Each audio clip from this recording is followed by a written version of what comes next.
Bu pul bolani puli bu. Oilangizga kiyim olib bergin, tilla xalq olish kerak, uzi olish kerak, shuning uchun to'laysan deyilmagan. Davlat har qanday holatda bolani huquqlarini, manfaatini himoya qilishga kuchi ham yetadi, himoya ham qiladi. Bu bolani pulini to'lashga hamma majbur. Mana aliment to'laydiganlarni 90% qayta o'ylangan, shundaymi? Keyingi xotini bor, bolasi ham bor. Endi savol: birinchi xotiningga bolangni pulini bermaysan. Siz ham o'ylangansizmi? Keyingi xotiningizdan farzandlaringiz bormi? Endi o'ylab ko'ring. Ertalab farzandingiz turdida, "Dada, ovqat yeyman.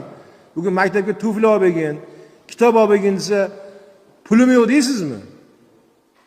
Borasiz, mardiyor bo'lsa ham kunlik bir 300 ming, 400 ming topib kelib, shu bolam oyoqlardan ketmasin, kechqurun ovqat yesin deb qilasiz, to'g'rimi?